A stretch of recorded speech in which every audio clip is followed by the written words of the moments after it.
Good evening, 12s, and welcome to the Seahawks 360 podcast. I'm Candace Higgins, Now I'm Tino Gnacius.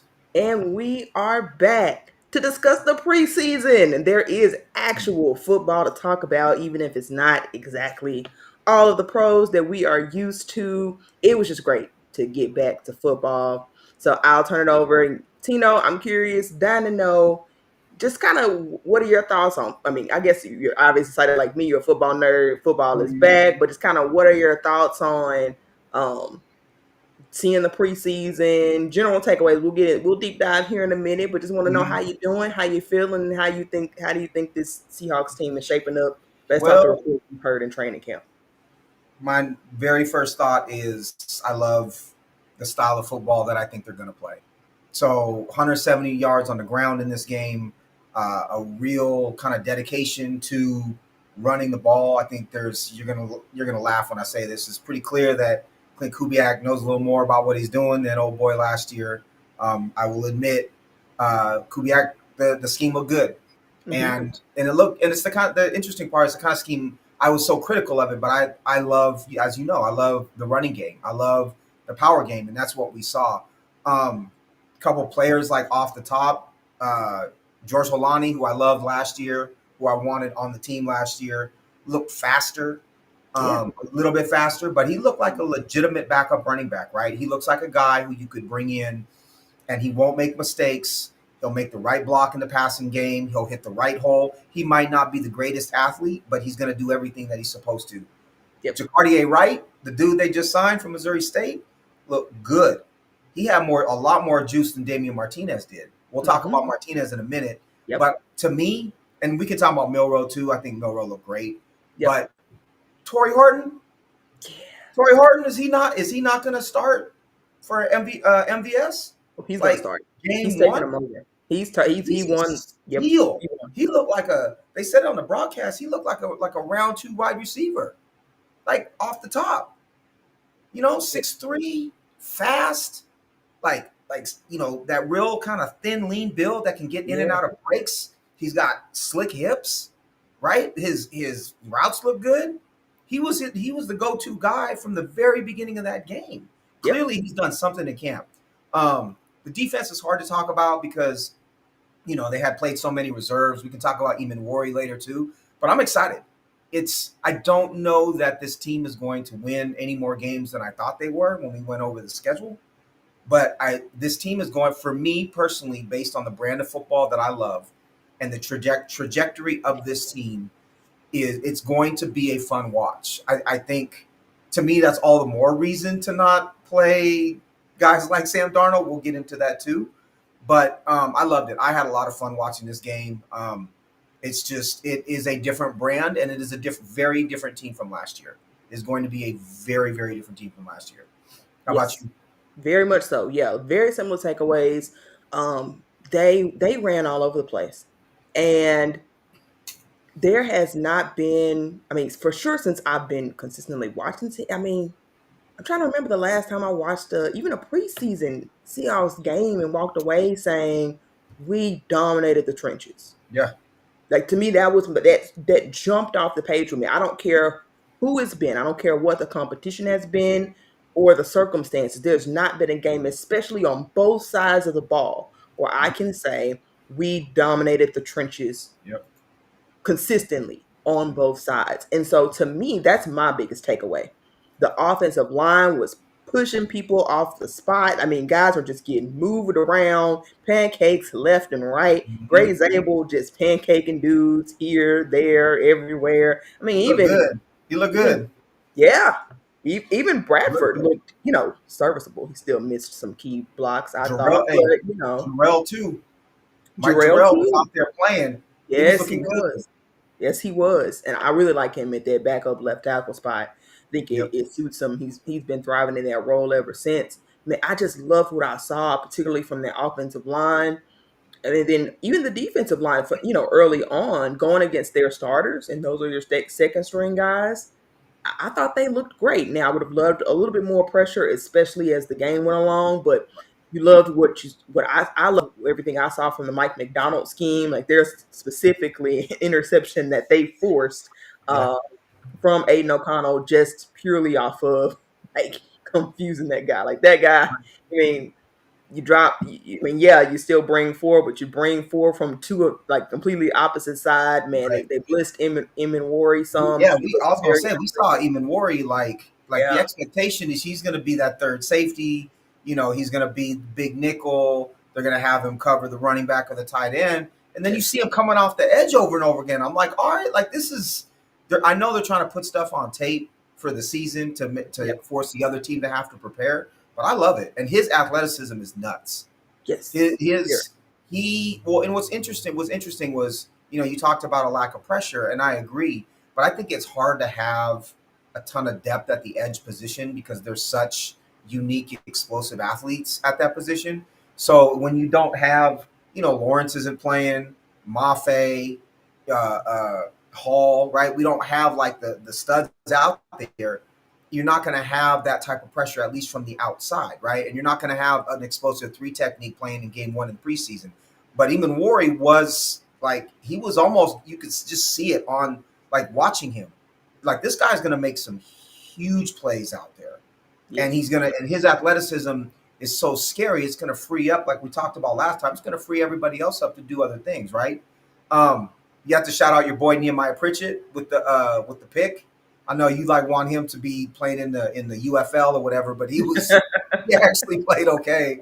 Yes, you Um, said okay. yeah, I think for me it's an admission. This game was very much like there are things that I am takes that I was passionate about with this team earlier in previous podcasts that I think still stick, right? But this for me is about saying I like the Kubiak scheme. I liked what we saw.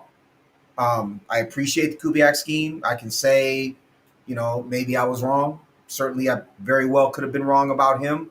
And Gray Zabel like looked like a technician, right? Mhm. He looks lean and strong, and like a technician. I don't mean that you can kind of that can be damning with what is it called, damning with faint praise or whatever you want to call it, where he's when I say technician, you think, okay, maybe he's not as that athletic, but he is. He's both.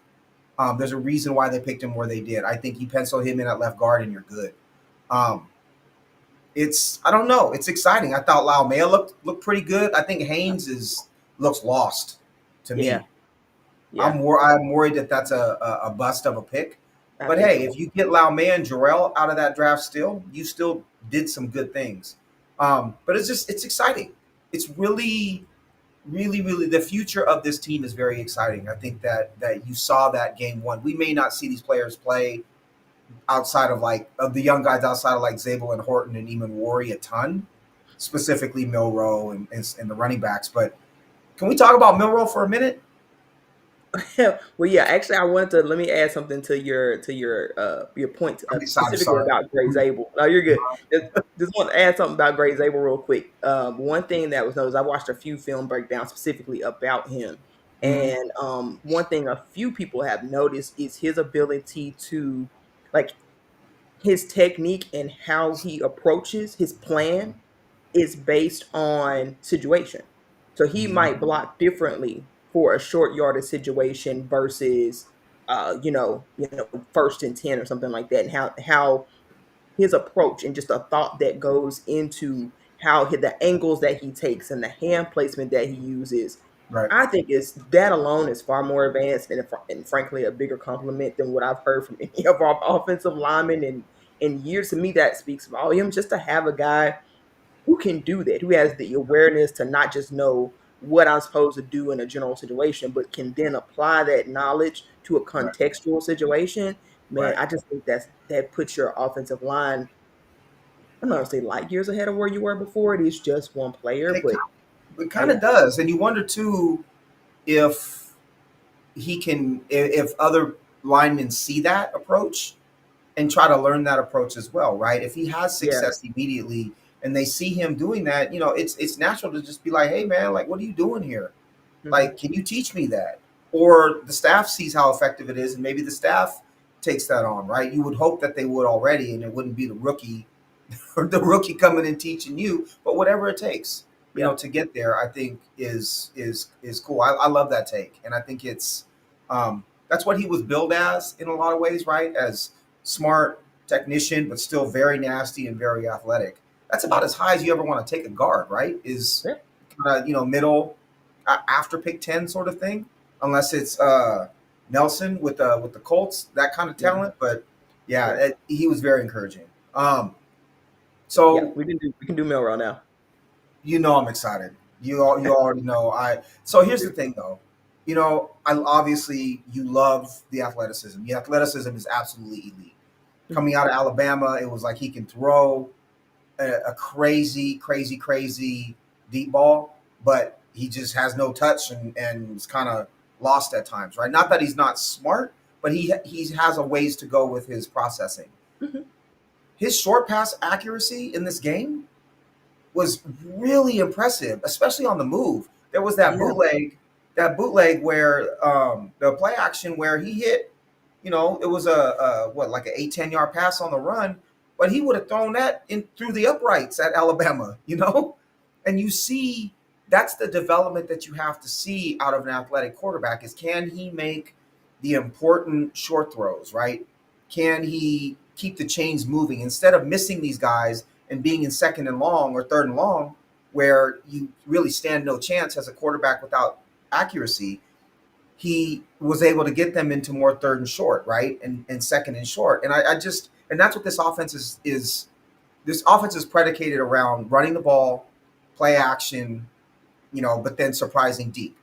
And he showed a lot of those things. The other thing is obviously like when he got around the corner, even on that bootleg, he dusted that end, right? He was gone and then he threw it. But there was no catching him, right? He had a couple runs where you're just like, this looks so different. This is different than they were saying on the broadcast. It's different than Russell, right? Yeah. This is much Mhm. different than Russell. We're not talking about Russell Wilson. We're talking about Lamar Jackson Right. type, different type of athlete, but that level of athleticism.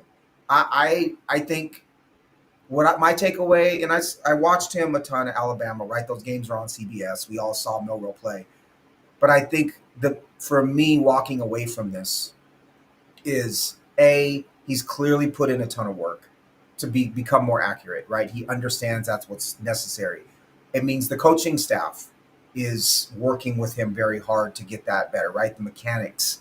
Um, but the other thing is the kind of upside that kind of quarterback gives you. That's Super Bowl upside with that kind of talent, right? That's when you start to be able to talk about Super Bowl is when you have the kind of quarterback that is as incredible of an athlete as he is. Unless you're Tom Brady or a Patrick Mahomes type of passer, that's not what we have with the other guys. And that's not a hot take either. That's just it is what it is. That's not what we Right. have with Darnold. It's not what we have with Locke. Mhm. I know it's one game. I'm trying to contain myself, but the reality is that's what I saw. He's going to make mistakes. I expected him to spray the football all over the yard and not hit anybody in the short game because that's what he was coming into this, coming into the draft. That's not who he was in this game, right? This was an accurate quarterback on the move and a guy who hit, back to back short passes, and that's a really good sign, especially with the receivers that we have, right? With Cup and JSN, like we talked about, he's not going to be able to display that deep ball a ton if he does start because that's not the receivers that we have. But I don't know. I could not have been more impressed with his performance, given where he started, given what we thought he was when we picked him, given where we picked him. Right. Um, just exciting. Him, Horton, Holani playing the way he did, Zabel playing the way he did. Like there's a really cool future ahead for this team, and I'm here for it. I'm definitely here for it. Yeah, like I think with this officially, I will officially claim wrong on my initial good reaction when we drafted the guy, and that's like we drafted a running back. That was my initial reaction. Like, cool, so we got a running back, nice. Right. Um, I definitely I do see just how much progress he's made in a really short amount of time, Mm-hmm. honestly. Mm-hmm. And that's extremely encouraging.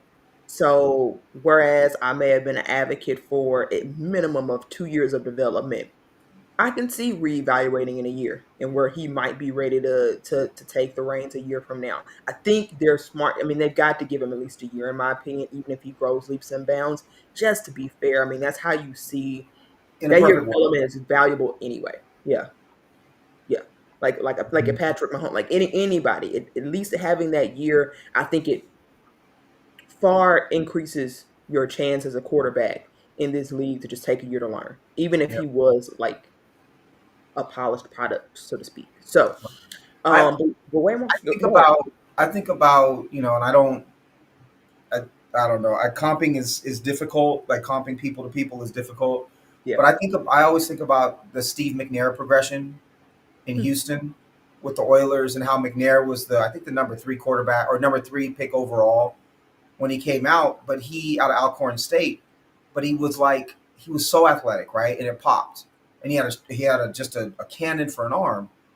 But I think McNair I think it was it might have been 2 years. It was at least one, might have been two for him to develop. Yeah. But he was the same criticisms, right? It was like he wasn't accurate enough and he didn't read defenses the way they wanted. And whether that stuff was true or not, when he started, he was really set up to succeed. And I Right. think, you know, any quarterback like that, their confidence can be shaky in the beginning. You don't want Milrow to go in there and throw a bunch of picks, right? And just then he's just another athletic quarterback that didn't pan out. Right. But I think if you give him, like you said, the necessary year to sit and watch, clearly by all accounts he's one of the most studious players in the building, right? And we see that progress even in game one with the touch, throwing to the right guy, all those things. Give him a year, right, where he's watching real bullets in a game, and then like you said, reevaluate next year. We have a 1 year at a time type contract with Darnold. If we want to get rid of him, it'll hit us, but it's not going to hit us as hard as we thought it would, right? Mhm. So to me, this is a really good place to be.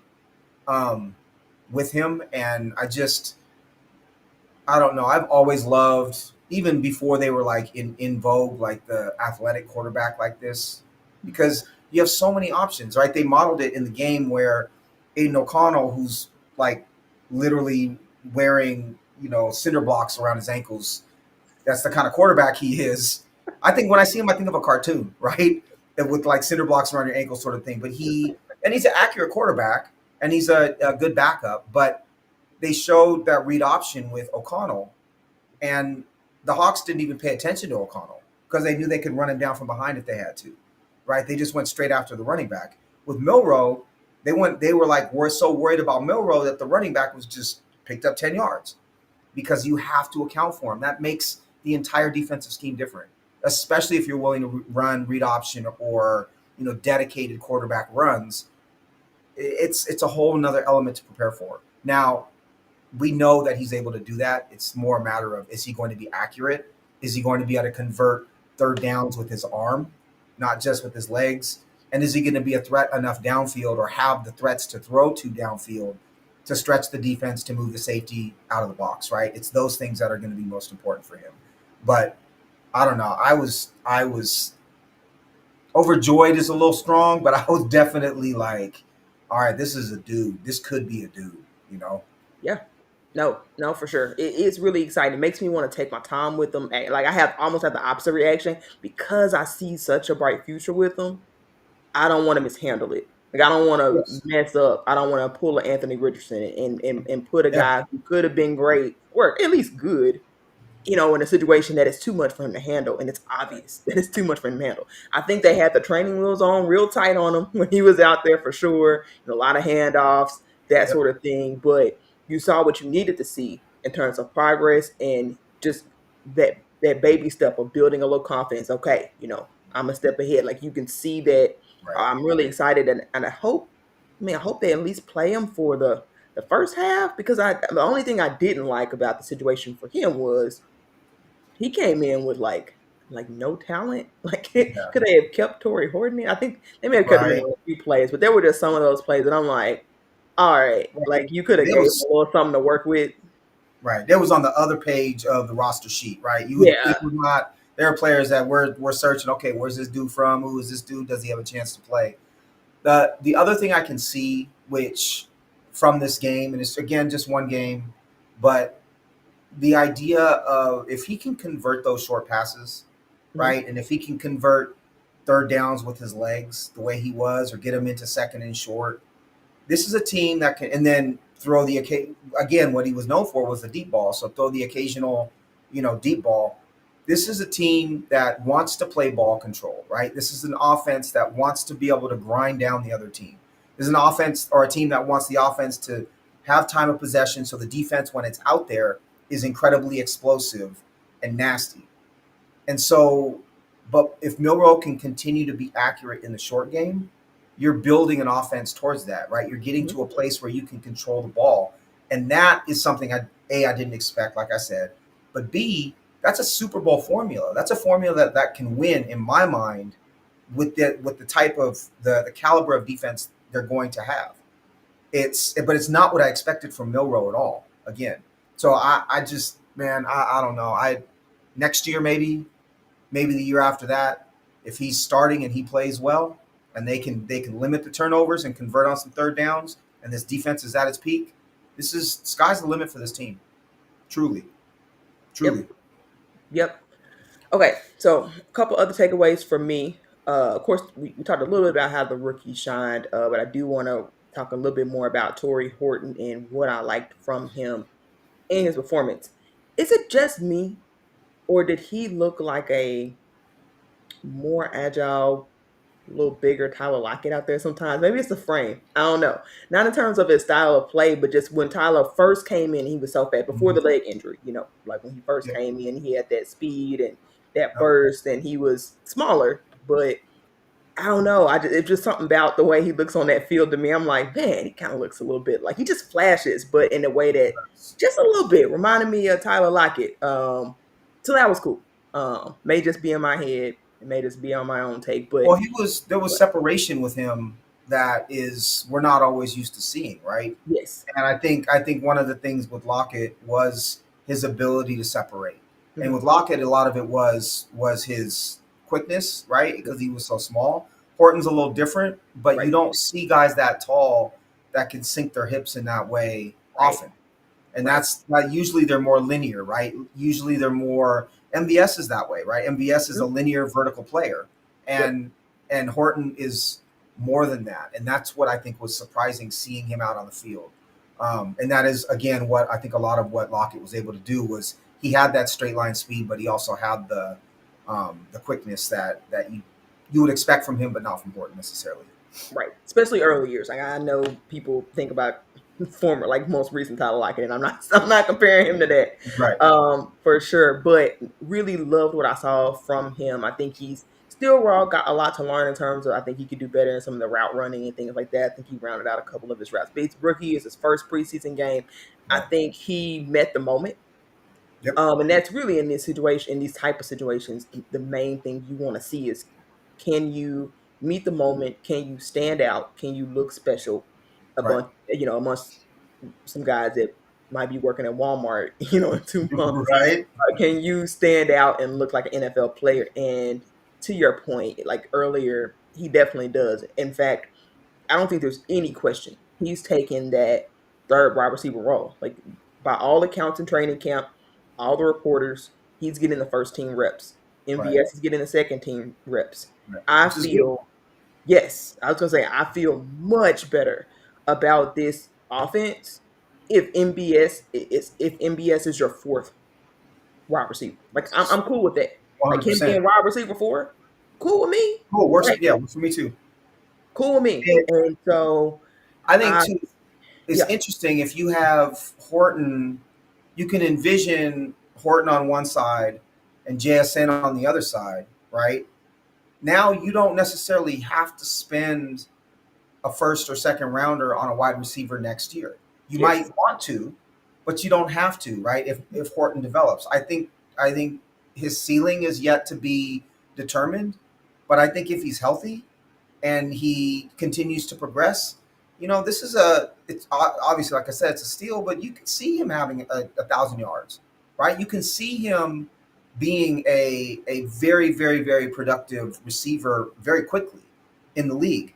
And, we were worried about them focusing too much on, defenses focusing on JSN not being that, explosive athlete necessarily and more of a technician type. Horton Mhm. is explosive. And Yep. so he is going to take some of the stress and pressure off of and the coverage off of the technician on the other side. I just it I don't know. I love me some John Schneider, and I'm an apologist, but Milrow in the third round, Horton in the fifth round, Zabel looking like he's going to work, even Worry being a threat on the outside and being able to cover. Man, they did a good job. And from again, one game, it's Right. preseason. I get it. We're going to title this episode Overreaction Theater. I already know, but it's it's cool. Like it's fun. This is why and I'm a guy who loves every sport. I love a young team. I love a team that you can dream on, right? A team of kids that are trying to gel together in chemistry, and that's what it looked like out there. Yeah. Let me ask you this too: do you think there's value in, with that pick, with Job's pick, the whole team and all the 12s in the stands and everything else? It felt like all ran to celebrate, right? Oh, the And they energy. said Yeah. that it was an intentional thing. That they got Um, flagged for it. That's awesome. did That's does that awesome in a preseason game. That's right? awesome. Is that meaningful to you? Right? Do you take something Extremely. from that when you see it? And if so, what does it mean? Yeah, and I want to talk a little bit more about this in a minute. Because when you think about the rah rah, the energy, you think Pete Carroll, don't you? Right? But wasn't it the Seahawks sideline Right. that was the rah rah, get him up? Like, and granted, the Raiders were being dominated, so they're probably too busy sulking. But just that energy and that like, all one team. What does Coach say? Coach Mike McDonald. He's like 12 is one. Yeah. Like you really felt that. I feel like on that field, those guys were super happy Right. for dudes who might not even be on his team anymore, or just the young guys who are up and coming. I Right. think that there was a question last year about if Mike McDonald could build a culture. Right. And I think it's seeing that is extremely meaningful because it speaks to that he can and that he already seems to have. Here's a thought.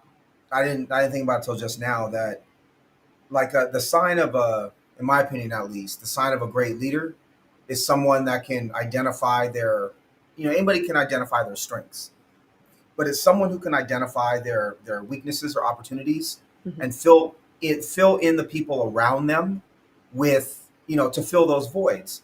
And whether it's the assistant coaches or what it looks like to me in a lot of ways is they've given some freedom to the leaders on the offense and defense to lead some of this, right? And so it's you don't have to have the energy to do it necessarily or the personality to do it, but if you have the wherewithal to relinquish some of the power, some of the voice to the right leaders on each side of the ball, all of a sudden now you can create a culture that you're not capable of doing yourself, um, by giving that up, right? And whether Yep. it's Spoon or Ernest Jones or Leonard Williams or whomever it might be that's leading that, and if you're intentional about the players you bring in, a Demarcus Lawrence, right, who we say might be a little over the hill at 33, but if he's that type of dude, which it sounds like he is, now you are creating a culture based on choices, not necessarily your own personality, which Mhm. I think is super, super cool and something that I didn't think about it with the Hawks. You always just think, okay, the head coach is going to be either this personality and the team's going to take on that personality or that personality and team. It's so Pete Carroll, right? The leader, the rah rah guy. He's always out there. Losing Pete, going to Mike McDonald, they're just going to be stoic and not have any sort of energy. But I didn't think about the idea of him empowering others to do that job for him, and I think that's really cool, right? It was very telling to me, as you said, that so many guys came off the bench, and it didn't seem contrived either. It felt like it was real, and if that defense, and that's how great defenses play. Every great defense you can ever name is plays together as one and is intense and celebrates in that way. And I don't know. It was really really really really fun. It was really fun to watch. I hope that some of these young guys get an opportunity to play in real games, right? Because you can get excited about who was the linebacker that was good that got picked up by the Panthers, who had Sheriff, Yeah, right? sure. He's back on the team now. Like Yep. I got so excited about him, I was like, oh, can he be like a like our fourth edge. Like, he looks hella good, and of course, he doesn't play at all, and you can get caught up in the preseason in that way. But I don't know. It was fun. It was great to have the Hawks on TV in general, Yeah. but it was really fun to be able to dream on it. Right? These aren't no boring dudes that you just see run out there and you're like, all right, when's the regular season going to start? I'm like, this Chiefs game is must see TV for me. Hmm. Is Milrow going to come out and show the same thing? Right? Is Holani going to come out and really grab hold of that third running back job? Is Jacardier Wright like a real dude? Because I have in my notes that Damian Martinez looks slow and he's in danger of getting cut. Even though I love the idea of him, right? I agree. I agree because well, he just looked so unsure. I can't even say he looked slow. He just looked so undecisive. Well, that's And when his he's a guy style. that's big as it is, like he can't be indecisive. Like he's gotta know what he's doing and be, have that mental advantage because Right, he's already a bigger back. And so, and then he kept slipping, like he right. kept falling around on There's his a own. he runs with a lot of patience, and I think he likes to pick. At least what I saw, especially at Oregon State, he liked to pick through the pile a little bit, and he had the power to be able to do it. And I don't, obviously the Hawks know more than we do, but I that the decisiveness of a Holani that puts his foot in the ground and goes, or like Jacardier Wright, Hmm. that juice where he plants his foot and he's going. And I looked it up because Martinez I always think of as really big, and Jacardier Wright didn't look big to me on the field, but Wright is listed at 218 and Martinez at 217, and they Really? were running they were running at very different speeds. Wow. Wright had juice. Wow. Wright's the kind of guy that I think they're going to try to hide him on the practice squad. But Wright's the kind of guy that if K9 got hurt, right, or if Charbonnet got hurt, I wouldn't mind as long as he ran and made the right decisions, running the ball and ran with vision. I wouldn't mind him taking the ball 15 times because he had that explosiveness to be able to make plays. He looked great. Yeah, it reminds me of Kenny McIntosh a little bit when he looks good. Kind of like that sort of juice, that Right. explosiveness. Explosiveness. Yep. Yeah, that explosiveness Absolutely. quality. It Hmm. just kind of reminded me of that a little bit. Um, Obviously it's one preseason game, and Kenny, he's had some struggle. Injury has been kind of Right. Kenny's biggest issue, but we'll see if that translates in any way. But if you, given that we've lost Kenny McIntosh for the season due to his injury, Jacardier Wright's kind of a good sub in terms of the style, right, of what you're looking for. I think you Right. could probably easily substitute that in and still have the offense you plan to have. Hmm. Okay, so two thoughts. First one is it's so cool to know we're gonna watch exciting football, right? And The you defense. would just thought they were going to be so boring. I did. I did. Well, they still might be when Sam Darnold starts, but that's another thing. You know, I ain't lying. No, I think I've seen enough from this offense to know. I think Sam only elevates it compared to whatever I just watched with Drew Lock. So I yeah, I hope so. But the other thing is, what about playing football with the fullback, white fullback from all of Alabama though? How I did that wanted, look? yeah, I love I wanted that. to bring that up That before was fun. what other thing I'm going to get into, but definitely, man, Oots got the juice, man. He looked Right? great. He And looked he like don't one of the care. best athletes He's out there. just running headlong into the linebacker. He does not. That's that old school fullback, right? That and he okay. He did. I think he had a catch, or I think it was a catch out of the backfield, and Yep, you were waiting for him to he was try to nice. shake somebody or a little. He's running straight in a straight line. Like he's just He that ran kind a of good football. route though. He ran a good No, he route. did. I liked it. I liked But it. I don't know. I love that style of football, and he fits. Just you can like feel the energy coming off that dude, Yes, you like can. vibrating off that dude on the Yeah. field. It's cool, and that's a running games need that. Running games need that kind of like intensity and that desire to run somebody over. And Yep. he I don't know. I like the pick. I think he's a lock for me. There's no way he's not making this team. And then when Russell came in, Russell looked decent, but you Mhm. saw the difference between the two of them at that position. You could see that Oots is just a better fullback. He might not be a better football player overall, right? Because Russell can play tight end and he's great in special teams. But you saw at the fullback position, if that's what we're working with or what we want, Oots is your guy, Mhm. right? That's a real dude.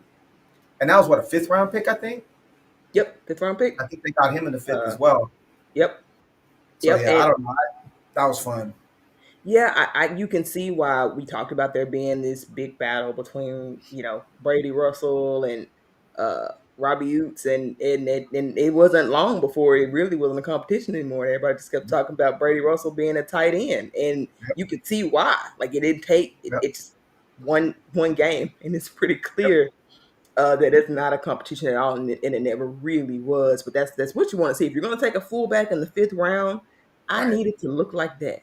So at least it's right, justified. I'll take right, it. right. Well, I'll and take it's it's a Russell is a tight end you're trying to convert into a fullback, and right. Oots is just a fullback, right? Oots is a flat out fullback. It's pretty clear too that the running game benefited so much from having that guy in the backfield. And I Yep. get that you can run. That there are one back schemes that are great. It's what most football teams do.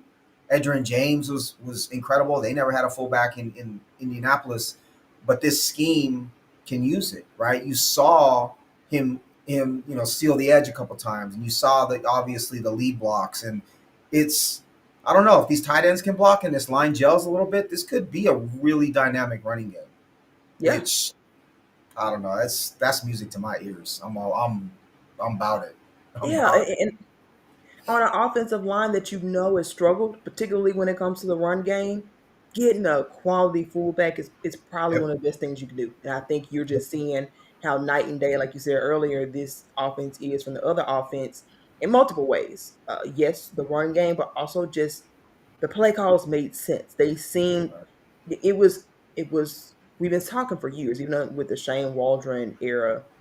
We want to see the run game married to the pass game, Right. and this offense seems like it's got that in the bag. The run and the pass were married. I think it was, if I heard and I remember correctly, I think it was 32 passes, 32 runs in the end of it, if something or something close to that. Like that's a definition of balance. I've been clamoring for balance for Right. years, Well, and and I was just impressed with how well they did it.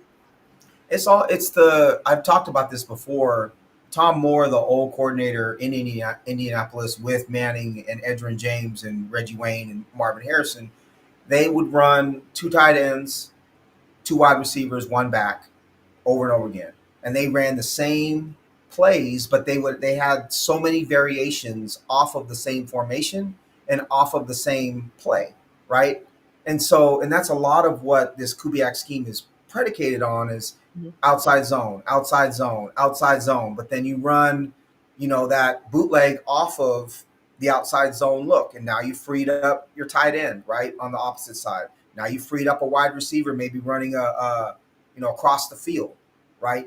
It's because everyone's flowing to that one way, and all of a sudden they act like they're about to block, and then they bounce out. It's just we saw that even in week one, and that's the marriage of the run and pass that we really were missing. I got a question for you here. Do you believe that the presence of a particularly a deep threat, but a superstar deep threat like a DK Metcalf kind of pushed the offense in a direction towards the pass that maybe the team didn't want. Like when you have something that's great, right? You're inclined to use it, or you're inclined to. I would say all the time, throw to DK 4 or 5 times a game, whether he catches it or it's a interference or whatnot, just to get the safeties out of there, right? Were we wasting plays and shifting a philosophy in a direction because of the presence of a talent like DK Metcalf um, too much, right? Whereas this year, it's more about the scheme and it's more about running the ball, like for sure running the ball because we don't have that DK Metcalf out there. Am I off base in saying that? Is that something that you think there's some merit to? I think there's some merit. I can't say I completely buy in because part of it is who you hire. And I feel like the thought process in hiring a Shane Waldron or the thought process even in hiring a Ryan Grubb was to sort of accentuate the pass. Like, Mm-hmm. even if Brian Rupp talked a good game about being able to complement it with a run game, he still was a pass guy, and you knew that going into it. Right. Shane Waldron, I think the goal at that point was to get away from the run. It was this let Russ Cook battle, and should we pass more, and sort of, Shane was like the compliment. So I almost think that was somewhat intentional.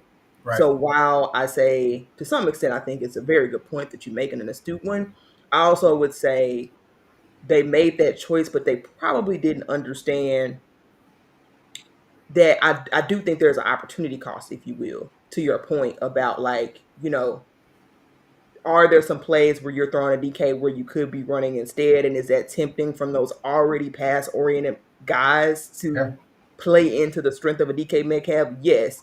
But then there are also pass oriented guys. So Right. duh. So like, Yeah. you get what Right. But you hire, you know what I mean? you're in 1st and 10, and you try deep pass to DK. Right. Doesn't work. You do it because DK is there. Yeah. Doesn't work. Now Yep. you're I in second and definitely. 10, right? With Yep. a quarter, with a team that's not great in second and long, Hmm. or you're in 2nd and 8, 2nd and 7. You just ran the ball for 3 yards on first down, and you call a deep pass to DK, or your quarterback audibles to it, and it's incomplete. Now you're in 3rd and 7, 3rd and 8, and we know the percentages of conversion in third and long aren't good, right? That's not a winning formula. I just think that they're, in hindsight, I wonder if we did that because of the presence of such a talent. Um, when and part of that may have contributed even to a lack of identity. That's the other takeaway from this game that I think is undeniable: is there is no debating the identity of this team. Yes. None. Yeah. Offense and defense, there is no debating the identity of it, which was, I think, one of the first talking points you and I had with this podcast was, you know, when it was Sports Ethos, we talked about, we don't really know what this team is. Hmm. We don't know what they stand for. We don't know, like, their philosophy. They're just kind of out there playing, and that's interesting coming from a Pete Carroll team. Now Yep. we know what the offense is going to try to do. We know what the defense is trying to do. They're trying to confuse you. They're going to overwhelm you with athleticism, right? It's going to be, we know what Mike McDonald's defense is, and he now has the chess pieces to do it. Yep. Yep. I think that's a good point. Going back to the DK thing, especially, I don't have any doubts that Clint Kubiak still would have been very run heavy, even Mhm. with the DK Metcalf. That's why I say I think there's some merit, but I don't think that would have necessarily been the case under Kubiak. But I do think there would have been pushback from DK Yep, about that's a great not point. getting the same amount of targets and not being Great point. emphasized the way that he might want to. And so I think either way, as much as even if you are lacking that deep threat and it gets you in a couple of games, I think it was probably worth, if you weren't going to be able to. If this, because I don't think the strengths of DK Metcalf fit with Right. what these wide This receivers. offense. Mm-mm. Yeah, I don't think it fits that well. I think you can make it work because anybody that's talented, you can make it work.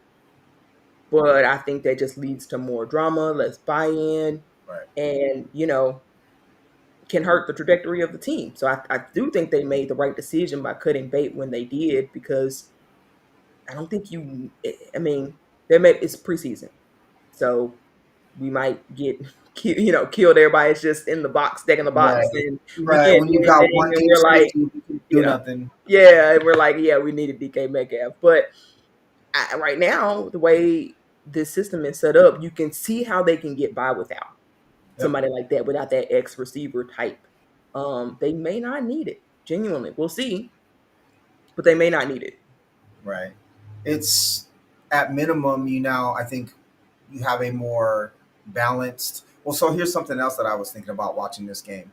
If Horton is for real, now you can't necessarily pigeonhole each receiver into one. They're not one type, right? Like, Yeah. JSN can Good. get deep. Yep. Cup, I think, is more of a, is a little less well rounded. Right. shall I say, especially in his later years. Mhm. But if Horton and JSN are more well rounded, have the ability to get deep, are good route runners, do have good hands, now you don't know what each receiver is going to do. You don't know what if they're running a short route, a medium route, a deep route, and I think that type of randomness or unpredictability is super important for an offense as well. Whereas with like a receiver like DK, it was really, really, really easy. You knew he was, especially when he was younger, he either was going to catch a hitch Yeah. or he was going to run a go. And there wasn't a whole lot else that he could do because he didn't have the lateral movement to run other routes, right? And I think that did hinder the Seattle offense at times Yeah. because you knew that he was only capable of certain things. And I think when you're more well-rounded as an offense with more well-rounded types of players, you now can your scheme looks different, right? And you don't even need this that like elite athleticism necessarily because your scheme can start to take over a little bit. I think that's what they're planning with this team. You want to have both, but it is just thinking about how much DK impacted decision making and scheme. It was really interesting coming out of this game because you just saw it shaped a little different. My comp or my comparison is in no way is DK the athlete of a Steph Curry, but Steph Curry, they people talk about how everything gravitates to him and how Golden State players in the scheme benefit from just how far out Steph Curry can be a threat and how the type of player he is. And that's not or Luka, right? The whole offense has to revolve around Luka for that offense to be good, basically. Mhm. And I think DK has an element. He's not the caliber of player of those guys, but Right. there was an element of that where now it's much more spread out. It's much more well rounded. You need a quarterback who's a distributor now, right? Not necessarily a great quarterback, but just someone that can distribute the football because someone should be open because you have such different receivers now. I Yeah. like that. That's exciting to me. Two things come to mind. One, that mirrors the philosophy of the Mike McDonald defense in terms Yep. of versatility, ability to be well rounded, and yes, athleticism is absolutely a plus. But we can make things work even if we don't have the athleticism, as long as you can be assignment correct Right. and bought into the scheme. We can work with that and make it work, and then we build on that in year two. So it really does mirror that Yep. philosophy. Um, yeah, I think I lost the other thing. Shoot. Anyway, anyway, I think it was gonna be something about Tory Horton, but anyway, one other thing I did want to get to is Pete was back, and it was his first game. Into that, I Yep. mean, it was an official game, but it was his first time back in Seattle in the stadium, and coaching on the opposite sideline. And from that, I know he was received well. Gino was also received well, so kudos to the 12s for being welcoming. I think they Mm-hmm. both actually deserved a warm welcome, so I'm glad they both got it. But one thing stood out to me that was interesting, and that is knowing what a Pete Carroll coach team has looked like in recent years. I saw all the problems that we would see every preseason. I'd say the past 5, 6 years under Pete Carroll on the opposite side. So, Mm-hmm. what do I mean? Missed tackles left and right. So, almost like as great as the Seahawks looked, I almost got to put kind of a caveat on it because how many times have we seen Pete Carroll's teams in the preseason look that sloppy and ultimately be a Right. really bad defense? So, like, I Right. really want to see the second preseason game because I've seen this before on the opposite sideline. It does not end well for your defense. It does not end well for your offensive line. Getting Right. dominated in the trenches. How many times did we see that in the past? I Right. mean, penalties left and right, being undisciplined, right? Right. Mike McDonald's team in It, compare, like our team in comparison, they were buttoned up, man. yep. What do you It think? made me. It made me think. It's interesting you bring that up because I don't have it in my notes, but it did make me think during the game that how, I'm probably as guilty as anyone. How long did we hold on to the legacy and idea of Pete Carroll, and not be, honest with ourselves about the results, especially if we can now say that the reason for some of those results was directly Pete Carroll, right? If you start to see the Raiders playing in the same way, of course, there's one game, but if the Raiders start to play in the same way the Seahawks did in his later years, you know the reason. Hmm. And I love Pete Carroll. I love everything he stood for. The Yep. competition stuff. I admire the energy at that age, right? There's every player that's played for him just absolutely loves him. You could even hear it in Michael Bennett, when he was talking on during the broadcast. Michael Bennett was like, all those guys, they just love Pete. And I get it. I understand why. But you can love a coach and love what they did for you, but still understand that they may not be as great anymore, right? The results may not be there in the same way. And so I think you're right, that there is something to be said for that. And again, my takeaway is more, did we hold on to the idea of Pete Carroll for 2, 3, 4 years too long and stop the progression of this team because we were so loyal to someone that we truly loved, right? I think there's truth to that. It's a Yep. great point. It's a great Yep. point. Yep. And we'll see. Now, I do think there's some checks and balances with the Raiders that will help. One, I do hear they are doing joint practices, which after Mm-hmm. watching that preseason game, they They need need. it. They need. So glad to know that he's not completely in charge of that, because if he had his way, they wouldn't be doing it. So somebody obviously said too bad, Right. and overrided him. And Right. also, I do know that he is taking a more CEO approach, as it from what I understand. Chip Kelly's doing his thing. I forget who the defensive Yeah. coordinator is there, but he's got another defensive coordinator that I don't think is like just a yes man guy. We'll see, but in theory, he is that CEO type. Mm-hmm. So we'll see if those issues get ironed out, Right. um, or not. But I just couldn't help but notice that comparison and just how disciplined, and how polished, frankly, on both sides of the ball, even the defense, for having a bunch of threes and fours in for most of the game. Right. They still were assignment sound. Yep. Weren't too many, mental errors, Right. and the tackling was pretty solid. Like, it didn't come off as a real issue to be preseason game number one. Right. It looked pretty clean. Are you worried about Tyrese Knight's injury at all? A little. Meaning, if Knight is out, then we're looking at, what are we looking at?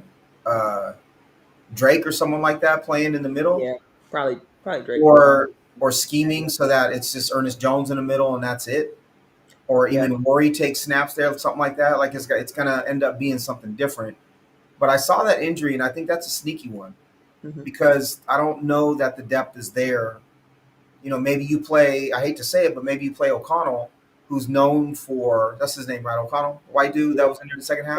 Patrick O'Connell. Yeah, and maybe you play him because he is known for being, I hate the stereotype, but it's true with him. He is very assignment sound, right? He is where he's supposed to be. That's part of the value of him on a roster. And maybe you just know that he's not going to be make spectacular plays, but he's not gonna give up big plays either, because he's gonna be in the right place at the right time. I don't know. I think that injury is makes me a little nervous, and it's funny saying that now in this preseason versus last preseason's comments about Tyrese Knight. Yes, I'm looking at you, Candace, but it's funny because the importance of that player is very different in year two, right? Yeah. Well, I will say, even last year I was concerned about the linebacker depth, even more so because I had no faith whatsoever in The Tyrese two, Knight. But well, uh the two dudes, well, the two other, I forgot their names. The other two dudes we had. Ray Sean Jenkins and No, Jenkins was the safety. It was the dude that went to the Dolphins, and the Ohio State linebacker. you're Uh, right. like What seriously, they were that good that we don't Baker? even remember Was those it two. Baker? Jerome Baker, and was it not Bolden? It was. I hate to say it, but and Man, it's not a lack of knowing about football on either of our parts. It's the dudes with that. they were that bad. Terrell, Terrell, Oh, Terrell, oh, dang it. Terrell. Let me look it I up. think Bills, But and you I'm know what I'm saying though. Like yeah. those dudes in Tyrese Knight. That's what we were rolling with until we got Yeah. Ernest Jones. So the depth has always been a concern to me. I think they tend to go a little light on that position, and I don't really know why, considering its importance. But yeah, I am for sure. I'm nervous about that position, no question about that. I'd rather go Drake Thomas because I just don't think that Patrick O'Connell got burned a couple times, even in this preseason game. I just don't think he's got enough In the athleticism. I don't think he's agile enough. in the second half against the not the Raiders, right? Against the Raider cuts, he got Yeah. burned. Yeah, I don't know if he's got the athleticism. I don't know if he's athletic enough to keep up with the athletes that'll be on the real field. I just don't think he is. I think you got to go Drake Thomas just because at least he can be competent in that regard. And even though he might not be assignment sound, it doesn't matter if you're assignment sound, but your opponent's like They're 12 still running by ahead of you. you. You know what I mean? Like, what good is that if you're getting Or burned, man? they're dragging you 10 yards down the Yeah, field. like I don't. What good is the assignment at that point? So I don't know. Tyrell Dodson. Geez, that name doesn't even. I think I blocked Tyrell it out for Dodson. trauma. Tino, I What was think that? that's what happened. We blocked it out due to trauma. Like our minds don't even. Oh, Our I know all minds about can't blocking even stuff out. process. Yeah, for sure. Because even when you say the name, I'm not like, Like, oh yeah, who? yeah, of course. I'm like, man, that name does sound familiar. That's hella funny. It's Ain't that old literally boy from around the way, I'm Tyrell like, Dodson. man, vaguely that sparks a little bit of a light bulb. Like it still doesn't even. That Yeah, my that mind whole blocked it thing was out. bad. That whole thing was bad. Yeah, my mind blocked it out because That's I hilarious. couldn't take it anymore. Well, think about it though. They've done a good job. Like, if you think about what was there last year, going into last year, now we don't have worries at the linebacker position anymore, right? You Yeah. think about what we had, what we thought we had at safety going into last year, Mm-hmm. right? Rayshawn Jenkins and whatever else. It was Julian Love who Well, was coming off a good year, but we're still okay. This was peak Julian Love. Are we going to get that back? right. Now you've got, Bryant's playing well. Mm-hmm. You've got Love. You've got Eamon Worry now. You've got Mm-hmm. Ernest Jones at linebacker. You think about the line. Now you've got an infusion of Zabel, right? Jarrell and Laumea look at least like serviceable backups. Mm-hmm. One of them might be better than that, right? You've got, a wide receiver you can debate because it's completely different, but there's a future there, right? Look at tight end. You've Yeah. got Mm-hmm. I'll leave Fant to you, but you've got Barner, you've got Barner and Arroyo, which is your prototypical you know, uh, wide receiver type tight end that's explosive, and that big blocking tight end that can catch the ball a little bit, right? It's what I'm getting at is going into last season, there was some age, there was some like blandness, they were kind of milk toast at some positions. You couldn't really get excited about the depth that was there. You're like, all right, well, that's NFL average. It is what it is. Every position, even at quarterback, we've got Milrow to be excited. There's somebody to be excited about at every position now, and there's depth. And it's not just depth; it's depth where you can imagine them being above average starters. Fair. And I think that's a testament to John Schneider, right? That's a testament to his roster building ability. I say it only because we look at Tyrell Dodson and Jerome Baker and Tyrese Knight as our three linebackers going into last season. And that's not the case anymore. Yeah. That's a good point in terms of being excited about somebody on the roster. Uh, what would your take on them extending John? John did receive an extension since we've talked Mhm. last. I love it. Are you pro Yeah, oh yeah, that? absolutely. I think continuity is important. I think that he, to me, has demonstrated he's demonstrated that he can learn and change, which I think is incredibly important in a position like his. Right, he had a philosophy with Pete Carroll, and I know Pete Carroll was a big influence on this, but they just picked athletes, right? And they were athletes over everything, athletes over character, athletes over everything. And I think he's scaled that back a little bit. I also think that Mike McDonald has had an influence on him, and I think has a bigger voice in that GM room than people give him credit for. But I've seen progress from him, and I think and he started at a really high level. And so I think his ability to make changes and progress has been great. And he's had some really great, you're gonna miss sometimes. I don't always love his free agent signings, right? I don't think that he's great in free agency necessarily, but you He lights build. that on fire. What's that? He just lights that money on He fire. does. He does for real. Lights it on fire. But from a draft, you build your team through the draft, right? And I think from a draft perspective, he has demonstrated time and again his ability to be a great talent evaluator. And everyone's going to have misses, right? We can point to the misses, but I think he's done a really good job. I think McDonald is a great compliment because McDonald values the offensive line in a different way, values the running. Again, it's a leader finding someone to supplement your own opportunities, your own weaknesses. Mike McDonald's going to come in and say, no, character is more important to me than it was to you guys in the past. Or he's going to say, no, I need an offensive line for my philosophy to work. I'm not going to let you pass on a Gray Zabel, right? That probably was a conversation. Or we're going to pick Laumea and Jarrell, and we're going to throw numbers at this thing, and we're going to sign Sundell and all the other stuff because I don't like the guys we have. This ain't working for me. It's not the new shiny thing at wide receiver all the time. It's, Cup is a name, but he's a technician, not a shiny thing. And, Horton is, had ran sub 4.4, but he wasn't the first round wide receiver, right? As a fifth round wide receiver. I think he's learned. So to answer you, that's a long way of saying no. I think that Seattle's lucky to have him. I would say there's probably a couple GMs that might be better at their job in the NFL, but I'd say if there are, you count them on one hand. I also think that the Allen family, if you look at the Blazers and you look at the way the Seahawks have been historically with them as owners, they believe in continuity. They want to be comfortable.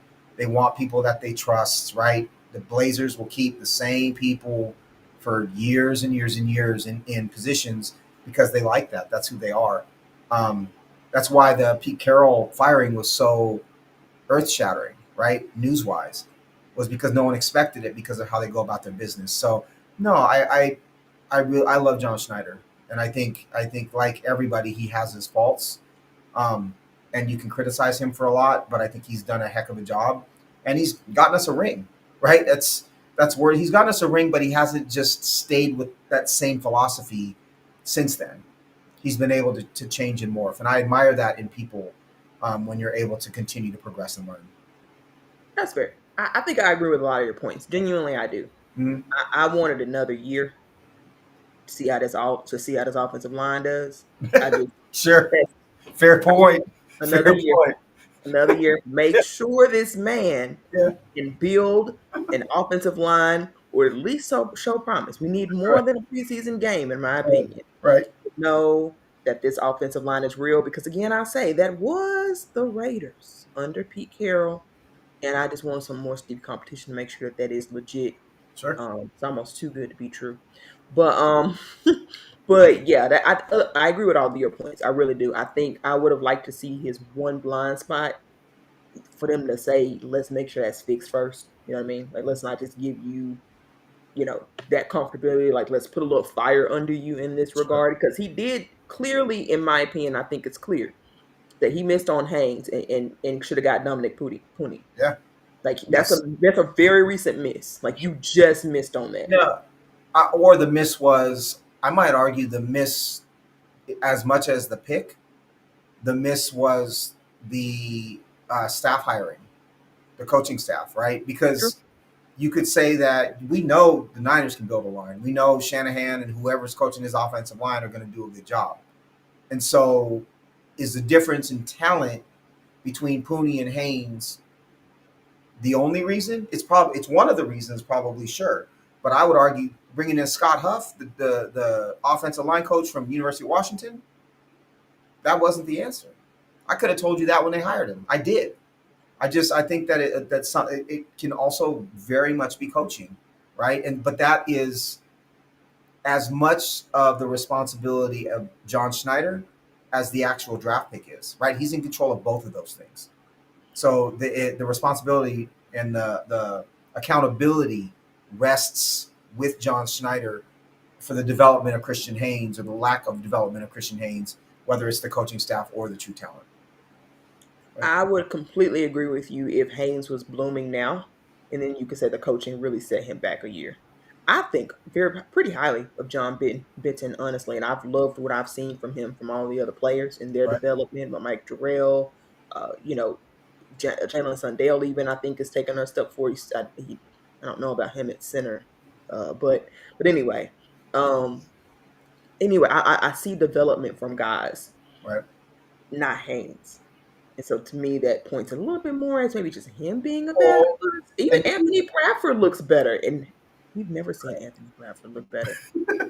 well, and But even he you looks wonder better. too, like you're moving Haynes to center. Is it because you're just trying to extract some kind of return for the draft pick, right? You're like, all right, he's not working at guard. Let's see if he just happens to work at center. Are you trying to create a little versatility? So if he's like your last lineman on the roster, he can play multiple positions, right? Like, is to me, it smelled of a little bit of desperation, moving Hay or having Haynes take reps at center, more so than a positive, right?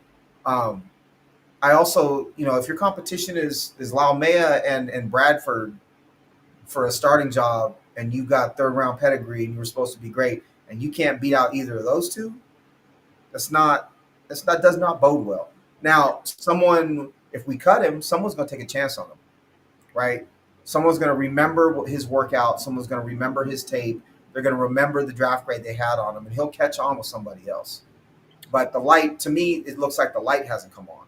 I don't think they're going to cut him, but they've played him at left guard, at center, and at right guard. They continue to rotate him out because Yep. they don't like how he looks at any of the spots. Right. Don't To play me, him at that's left main guard. thing. We already know left guard is good. If you're at left guard, you're competing for that backup job. Yeah, that's what I mean. But they hadn't liked him how he looked there either.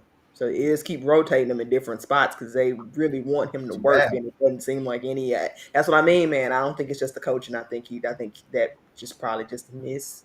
Right. Um, but anywho, outside of that though, I agree with all the other sentiments about John. I think overall he's done way more good for this team than bad. I think he's kind of made up for some of his worst moves.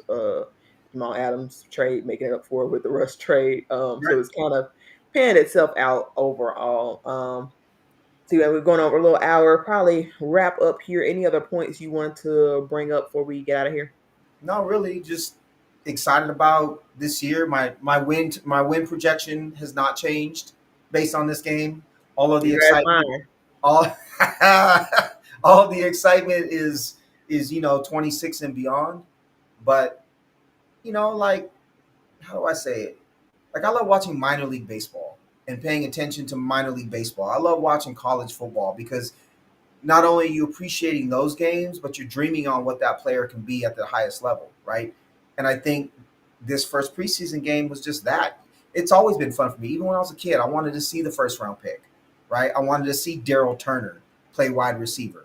I wanted to see. I'm old enough to remember Kurt Warner. When the OG Kurt Warner was in the backfield, and how excited I was to see him. Corn Robinson when he was picked, playing. And he was not the receiver we thought we were going to pick, and seeing him play, like, that's exciting for me to see that new player out there. It's like Christmas in some ways. And sometimes you're disappointed, or it's just like it is whatever you saw them play. This was like they actually played really well. Yeah. So I'm excited. I don't always get excited for NFL preseason. I'm excited for this Chiefs game. It's gonna be a good time. Yep, me too. Yep, especially because Andy Reid plays a starter sometimes. We've Mm-hmm. hinted at we might get to see our starters, so super, super excited to see that. Mm-hmm. Anyway, that's all the time we have for today. Tino, tell people where they can find you. Yes, Tino Jr. 20 on Blue Sky. Let's chop it up about the Hawks. If I can, if I'm not busy, certainly we'll live. What do we call it on Blue Sky? When you Live met tweet, live, I don't know if it's live. I ain't trying to say the other one. I said live. Live, I'll live tweet on Blue Sky. no, I'm a live. I'm a live tweet on Blue Sky if I have time, certainly. But yeah, great. just pumped. I'm ready. I'm ready. All right, be sure to follow the show at Seahawks 360 Pod on X. We are also on Blue Sky at Seahawks 360. I think that's just the name for that one. So please be on the lookout.